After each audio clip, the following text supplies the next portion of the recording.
Hi. I wanted to do a quick video about my Cavendish, which I've been using for about a month now. I've taken some pictures of it, written a little bit about it, but not too much. I was going to write a full-on blog post. I was actually thinking about writing something up and sending it into Steve at Filofax. But I just keep not getting to it, so I thought I'd try a video instead. This is it. It's a really, really nice binder. It's very plain. I think it looks very sort of classic in its look. I think it reminds me of what a Filofax is supposed to look like. It's a dark navy blue. The camera on this lighting is rendering it black, but it's really it's navy. It has two pen loops. One of them is pretty substantially larger than the other one, so this one holds a small mechanical pencil nicely, and this one holds a pretty fat high-tech-C Coletto Lumio multi-pen with no trouble at all. My Lamy Safari also fits in this loop without any difficulty, so it's nice having two sizes. It's got 8 card slots here. As you can see, they're all in use. I do use this as both my planner and my wallet and my information book and my notebook, so it's all going on here. I've got a couple of note cards with envelopes, my "If you find this binder, return it" sheet. I've got a couple of business card holders. These are just store frequent flyer cards. These are some business cards I had. And then immediately, I've actually moved the note section to put it more in the middle of the binder, so immediately we go to the A to Z index.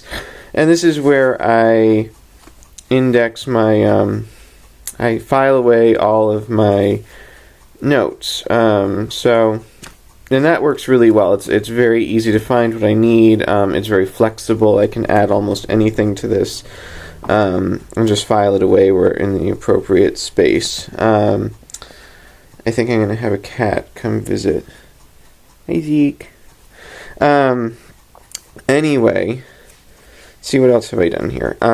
If we go to S, I have schedules, but this is my the syllabus for the class I'm taking starting in a couple weeks. I printed it out on 8.5 by 11 and then just used the paper cutter at work to snip off the margins, and it's actually now the same height as the personal size page, and doing this accordion fold, it fits in here, so I've got it with me. As I said, my notes section, I put a today marker on it so it's easy to flip to when I need to take notes. I can just grab the black one and get right to a page. And that's working really nicely. I like having it in the middle. It's easier to get at, and it's easier to write on both sides of the page here because the rings are not quite as in the way. And then I've got my diary. This is the day timer, month on 2 pages. It has a notes page on the front and then another on the back. So this is my master to-do list for the month. The sort of red-brown is work. The blue-black is personal. This was like a shopping list for the month of March, so that's worked really well. This is, I think I've shown these before, but these are my day pages. I use the highlighter to indicate the times that I'm at work, which fluctuate pretty substantially throughout I work very different hours on different days. So this day I was in 9 to 5, this day I was in from noon to 8, I'm frequently in from 3 to 11.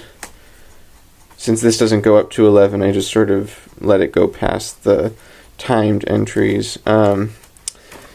I add things that I need to do go in these the action list down here, and I check them off as they're done. I move things from about once a day. I usually look at this master list and I'll assign things that are not done that I think I can get done that day onto here, which works really well. I've really,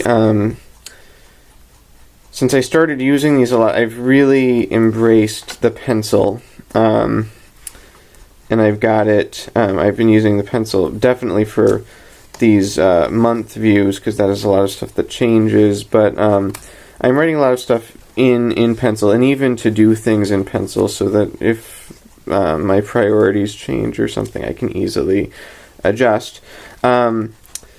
This diary and work record I use just as that. I just sort of note out what I did that day, things that came up, stuff I want to keep track of, and then I really started using a lot of Post-its. If we actually flip to right now, and I like the Post-its because I can move them to the next day that I'm working. So, sorry, the next day I'm working is Sunday, if I can get there. Yeah, so here I've got a whole bunch of things. These are things I need to go over with colleagues, things I need to do, things I need to follow up on and make sure that they were done over the weekend. So that works pretty well.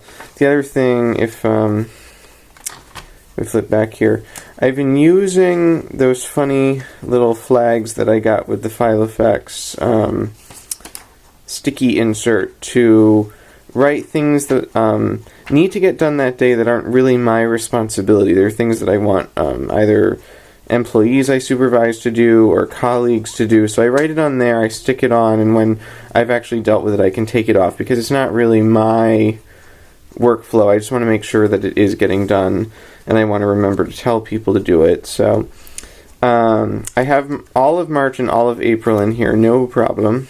And then I've got tabs. I've got the month tabs for the rest of the year. So I've got things like pay dates, I've got appointments, meetings, things like that. And then as things I need to do come up, I just, if it's not something I'm going to do right now, I just sketch it on to one of the months in the future. And then if I don't get to it, I can just transfer it to the following month. It's no big deal. So I've got these through the end of the calendar year. I do have, at the end, I had to make a note for 2013, so I just put a blank page in here to start adding that stuff to. I figure I can add more as necessary. Back here I've got my contacts, actually pretty comprehensive contacts now. It's not everybody I know. I don't have all work people in here, but I do have essential work people in here and pretty much all my personal contacts now. And I add to it regularly. And I know everyone swears that it's more convenient to just use your BlackBerry or whatever, but I really I've always got my Filofax with me, and I really just prefer, there's something about just being able to flip and find the address that I need. I don't track phone numbers in here as closely, because those I do tend to just keep by the phone. Or in the phone, rather. Got a top opening envelope with various stamps, receipts. Here are those sticky flag things that I'm using, as I showed before. Some more receipts. This is a flyleaf with just two different, these are super sticky Post-it notes. These are just some promo ones I got. And then this cardboard came with the day timer inserts just at the bottom of the pile, so I just put it here just to keep the pages from, makes it a little bit easier to kind of get the pages in a block when I close I find if you just close this, the pages all wrap around, so I've actually gotten myself in the habit, I kind of get the front and the back and then close it so that the pages are basically much more in a block. Back here, let's see, what do I got? I got a receipt. Tracy sent me some stickers and some paper, and actually this paper clip too. So they're floating around with me while I figure out until I start to use them. I actually use the paper clip quite frequently when I've got checks to deposit or whatever. I just clip them together with that, and then when I'm done with it, I put it back on the flap. because this is my wallet, my bills are in this pocket here. There's not very many right now. And then I keep my coin in this zip pocket on the back. So that's the Cavendish. This is fantastic for me. It works beautifully. It really lets me do, and these 30mm rings let me actually carry everything that I want. And I can get almost all my cards in here, and it's really, really, really functional. And I love it. And so that's the Cavendish. Hope you enjoy.